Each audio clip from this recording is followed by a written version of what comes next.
हाँ जी, मैं कहा जी आज से शुरू करते हैं। तो हम लोग कल दिल के बारे में कुछ बातें पढ़ रहे थे कि हार्ट में कितने चैम्बर होते क्या नहीं होते। तो अभी ना हम हार्ट को जितना सिंपल तरीके से पढ़ सकते हैं उतना सिंपल तरीके से पढ़ते हैं। देखो मेरी एक सिंपल हिदायत ये होती है, किसी भी चीज़ की डिटेल स्टडी कभी शुरुआत में नहीं पढ़ते, पहले समरी पढ़नी चाहिए। उन लोग थोड़ा उल्टा करते हैं, पहले पढ़ाते हैं टॉपिक विद समरी। मैं कहता हूँ पहले समरी पढ़ लो, दिमाग में पहले एक ये चीज़ तो क्रिएट हो जाए कि हम पढ़ने क्या वाले हैं। क्योंकि अगर आपने पहले समरी पढ़ ली तो उसका आपको बेनिफिट ये है, अगर कहीं पे 2 पॉइंट हम पढ़ रहे हैं और मानो आपको बीच का पॉइंट समझ में नहीं आया तो आप समरी से जोड़ लो कि हाँ यार सर ने कहा था अल्टीमेटली ये होना चाहिए, तो यही हो सकता है, हाँ कि ना। इसलिए मैं अभी आपको पहले जो है हार्ट का स्ट्रक्चर ज़रा डेप्थ में जाके आपको पहले मैं हार्ट के बेसिकली फंक्शन बताऊंगा, हार्ट काम कैसे करता है आपका, ठीक। तो इसके लिए पहले समझते हैं। देखो भाई इतना है, जो आपके दिल के पास जो है ना 4 चैम्बर होते हैं। कितने? 4 चैम्बर होते हैं आपके दिल के अंदर। कौन कौन से? एज यूजुअल आपको पता है, right atrium, right ventricle, left atrium, left ventricle. So this is right atrium, right ventricle, left atrium, left ventricle. Body में ब्लड का जो फ्लो होता है वो कैसा होता है? बहुत सिंपल है। मैं काम करता हूं, मैं आपकी बॉडी, देखो हम बॉडी को 2 पार्ट में डिवाइड करते हैं, एक तो जो हार्ट दिल के ऊपर, एक जो दिल के नीचे। दिल के ऊपर को बोलते हैं अपर पार्ट, नीचे को बोलते हैं lower part of the body, right. So अच्छा हाथ किस में आएगा, लोअर या अपर पार्ट? अपर में आएगा, हार्ट से ऊपर है ना, दैट्स व्हाई जुड़ा तो यहाँ से है ना ये पूरा। सो अब जैसे मान लो मैंने दिखाई पूरी बॉडी, तो बॉडी क्या करती है, CO2 वाला ब्लड किसको देती है? हार्ट को। आप एक चीज रखना कि CO2 वाला ब्लड रिसीव करता कौन सा पार्ट है? हमेशा राइट एट्रियम का वो काम होता है कि वो बॉडी से CO2 वाला ब्लड रिसीव करेगा, हाँ कि ना। तो यहां से हम पढ़ेंगे सर CO2 वाला ब्लड कौन रिसीव करेगा? Right atrium. अब मैं इसका नाम देखो, मैं आपको बोलूं तो उसका नाम आप लोग याद कर लो, वेना कावा। क्या करेंगे? Vena cava. Sir vena cava के थ्रू जो है आपका जो बॉडी है वो CO2 वाला ब्लड देता है किसे? राइट एट्रियम को। So vena cava is the largest vein of your body. आपकी बॉडी जो सबसे बड़ी वेन है उसको हम वेना कावा कहते हैं। मतलब हम जो जिस तरीके से बड़ी होने की बात करें वो डायमीटर के पर्पज से है, हाँ कि ना। ओके, सो ये हो गया वेना कावा। क्या सर पहले इतना क्लियर है कि बॉडी CO2 वाला ब्लड यहाँ पे देगी इसको, हाँ कि ना।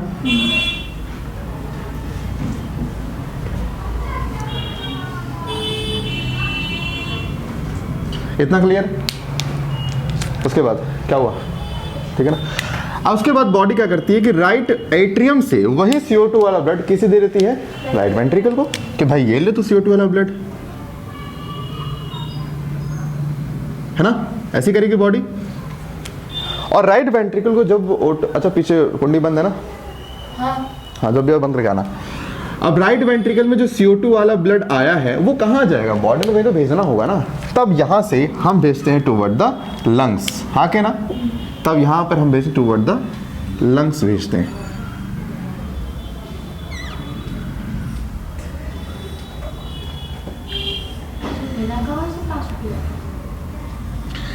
मैंने क्या बोला है, टॉपिक समझने पे ध्यान देना है। शेप, लोकेशन, पोजीशन अभी कुछ नहीं देखनी है।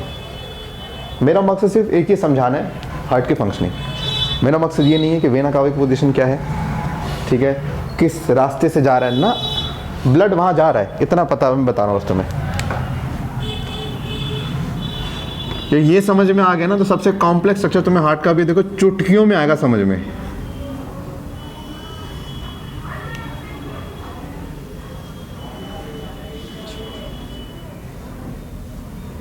तो यहाँ पे ये ब्लड गया, किसके पास गया?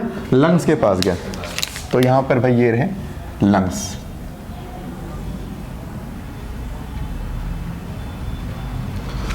तो लंग्स के पास यहाँ पे CO2 वाला ब्लड,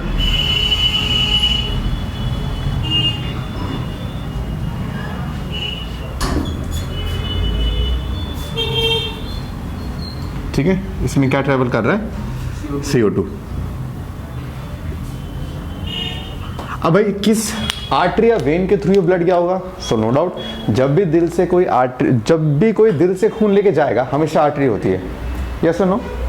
और क्योंकि टुवर्ड द लंग्स जा रहे हैं सर, लंग्स के लिए हम वर्ड यूज करते हैं पल्मनरी। क्या करते हैं? Pulmonary, not pulmonary, it's pulmonary. Pulm बोलते हैं पल्मनरी। सो इसको हम क्या बोलेंगे? This is non as pulmonary artery, yes और नो? सर देखो ये तो एक्सेप्शन आ गया ना। जी हाँ, कैसे सर? आर्टरी तो कैरी करता है O2 वाला ब्लड, लेकिन यहाँ क्या कैरी कर रहा है? CO2 वाला ब्लड। जी हाँ, एक्सेप्शन आ गया। Pulmonary artery do not carry CO2 वाला O2 वाला ब्लड, इट कैरीज CO2 वाला ब्लड। हाँ कि ना? ओके, देन लंग्स के पास गया, लंग्स ने क्या करा? इसमें से CO2 निकाल दी और O2 भर दी। O2 भरने के ब्लड कहाँ आएगा? अब ये मत करना कि सर यहाँ से निकला था वैसल इसमें कैसे आ गया। मेरा मुद्दा सिर्फ टॉपिक समझाने का है। मैं आपको बताना चाहता हूँ कि लंग्स में क्या था, लंग्स से बाहर आ गया। मेरा मुद्दा सिर्फ ये बताने का है। तो भाई यहाँ से आपके लंग्स में फिर क्या आई? O2 आई, तो यहाँ पे लंग्स जो है वहाँ से जो ब्लड निकलेगा उसमें क्या होगा? O2 होगी। सो अब ये क्या नहीं आ रहा?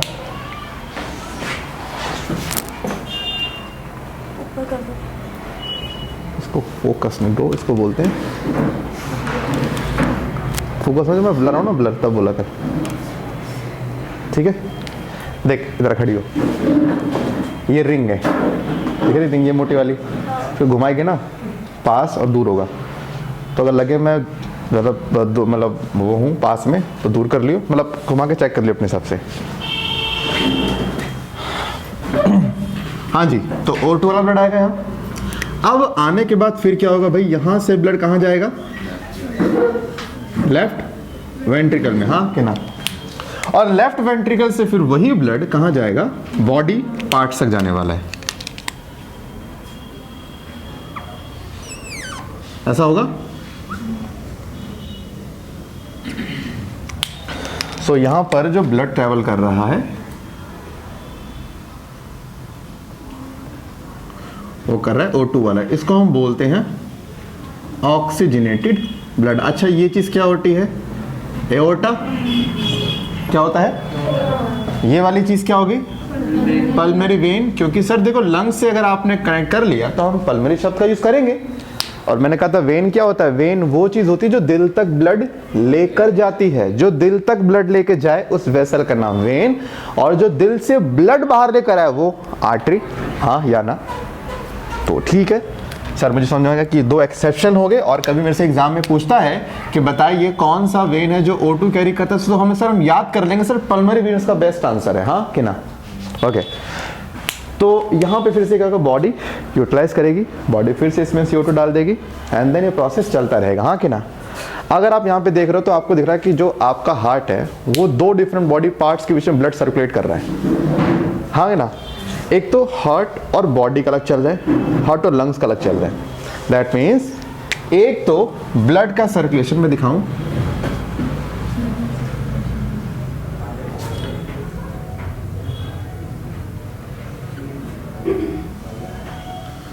तो देखा जाए एक तो ब्लड का सर्कुलेशन हो रहा है between the lungs and body, है ना? और एक हो रहा है between the lungs and heart. हाँ कि ना? यहाँ पे बॉडी दो जगह पे ब्लड सर्कुलेट करा रही है। सो इस तरह की सर्कुलेशन को हम क्या बोलते हैं? Pulmonary circulation. हाँ कि ना? भाई लंग्स और हार्ट के बीच में जो ब्लड सर्कुलेट करेगा that is pulmonary circulation, and this is systemic circulation। हाँ कि ना? आपके पास दोनों में से कोई एक सर्कुलेशन है कि दोनों है? दो को डबल बोलते हैं, क्या बोलते हैं? दैट्स वाई हम क्या शो कर रहे हैं? Double circulation. तो डबल सर्कुलेशन का मतलब ये नहीं होता कि आपके ब्लड, आपका दिल में खून दो बार आ रहा है ना। जब मैंने पढ़ाया था 10th में कहा था ना कि इसका मतलब ये नहीं था, लेकिन मैं पढ़ाना पड़ता है क्योंकि 10th के हिसाब से वही बोला जाता है। लेकिन एक्चुअल में ये होता है कि आपका दिल ना दो अलग पार्ट से डील करता है। एक तो बात होती है हमारे हार्ट और लंग्स के बीच में सर्कुलेशन, एक हमारे हार्ट और बॉडी के बीच में। एक सर्कुलेशन O2 प्योर करके देगा और एक O2 को यूज करके देगा। हाँ कहना, देखो दो सिस्टम अपोजिट है। एक क्या करेगा, आपको O2 देगा और एक आपसे O2 लेगा, तो दोनों का चलना जरूरी है, हाँ या ना। समटाइम पता है हम क्या कहते हैं, हम इस चीज़ को, मैंने कहा इसको सिस्टमिक वेन के नाम से बुलाया जाता है। समटाइम्स इसको सिस्टमिक आर्टरी बोल देते हैं। सिस्टमिक आर्टरी क्यों करें सर, सिस्टमिक सर्कुलेशन का पार्ट है तो हमने सिस्टमिक वर्ड का यूज कर लिया। जैसे आप pulmonary artery, pulmonary when use कर रहे हो ना पल्मरी सर्कुलेशन का, ऐसे सिस्टमिक सर्कुलेशन में हम सिस्टमिक वर्ड लगा सकते हैं ना। तो कभी आपसे सिस्टमिक आर्टरी, सिस्टमिक वेन बोले तो घबराना नहीं है। अगर मान लो यहाँ पे लिख देना कि भाई ये तुम्हारा क्या हो गया, so this is systemic when, तो घबराना नहीं है सर, ठीक है, ओके।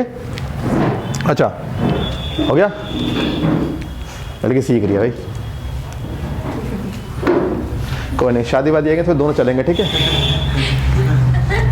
हाँ जी, तो पहले सुना है कि आपकी बॉडी काम कैसे करती है, आपका हार्ट बेसिकली क्या काम कर रहा है। एक चीज़ और सुनना, एट्रियम का काम सिर्फ इतना होता है कि ब्लड किसको देना है, वेंट्रिकल का, है ना। लेकिन वेंट्रिकल के दो काम होते हैं, या तो वो ब्लड लंग्स तक भेजेगा या वो बॉडी तक भेजेगा, है कि नहीं। मुझे कोई चीज़ यहाँ तक देनी है, मतलब मुझे कोई चीज़ वहाँ तक थ्रो करनी है, और मान लो इसको थ्रो करनी है 100 मीटर दूर, कोई चीज़ थ्रो करनी है, दोनों को चीज़ थ्रो करनी है, मुझे इसके पास तक, इसे 100 मीटर दूर, दोनों में से ज़्यादा फोर्स से चीज़ें किसको फेंकनी पड़ेगी, जानदार उसको चाहिए, मेरे को चाहिए, उसको चाहिए ना। दैट मीन्स जब मेरे को काम ही बहुत हल्का करना पड़ता है तो मुझे प्रेशर भी कम चाहिए। तो अगर मैं मरियल लूँगा तो भी चलेगा, लेकिन अगर ये मरियल होगी तो फिर काम, मैं कहना चाहता हूँ क्योंकि एट्रियम का काम कुछ खास होता है। इनका काम, ये ज़्यादा प्रेशर से काम नहीं करती एट्रियम, बहुत स्लाइट प्रेशर से काम करते हैं। स्लाइट प्रेशर से क्यों, अब तेरे को ब्लड तो सिर्फ वेंट्रिकल में भेजना, ऊपर से नीचे हल्का सा करेगा कॉन्ट्रैक्ट ब्लड नीचे, लेकिन वेंट्रिकल को तो या तो लंग्स तक भेजना है या बॉडी, दोनों भाई, दोनों को भेजने के लिए बहुत ज़्यादा प्रेशर चाहिए होता है ना, हाँ कि ना।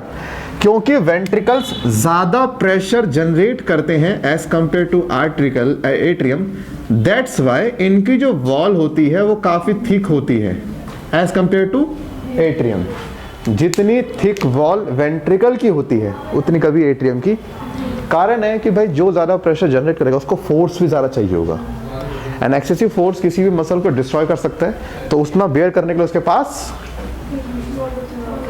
उतनी थिक वॉल होनी चाहिए। मुझे बताना राइट और लेफ्ट वेंट्रिकल में से कौन सा वेंट्रिकल, मैं तो इतना मानता हूँ कि वेंट्रिकल की वॉल थिक होगी, एट्रियम की वॉल थिन होगी। मतलब मैं यहाँ पे इसको बेस्ट तरीके से दिखा सकता हूँ, इस तरीके से ना,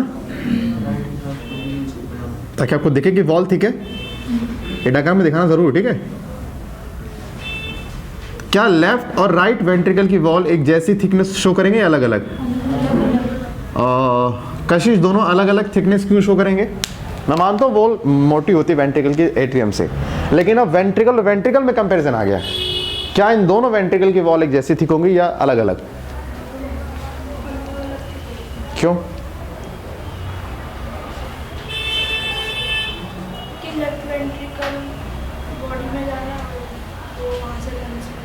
तो ये तो लंग्स, ये रहा, बॉडी में पैर भी आ गया, सर भी आ गया, यानी कि लेफ्ट वेंट्रिकल को ब्लड सर से लेकर पांव तक भेजना है, तो लेफ्ट को सबसे ज्यादा प्रेशर बनाना पड़ेगा as compare to right ventricle. Right भी पंप कर रहा है लेकिन वो सिर्फ लंग्स तक, लेकिन लेफ्ट वाला पूरी बॉडी तक करेगा।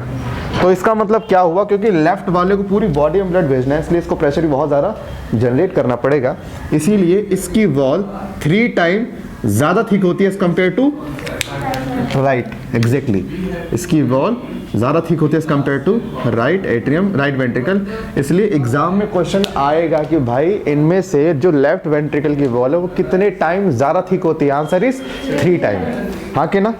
तो लेफ्ट, राइट वेंट्रिकल, तो इससे 3 टाइम ज़्यादा थिक होती कौन सी? लेफ्ट वेंट्रिकल की वॉल। और वो भी क्यों? क्योंकि उसे बॉडी में ब्लड सर्कुलेट करना होता है, इसलिए। क्या इतना क्लियर है? इतना लिखना है।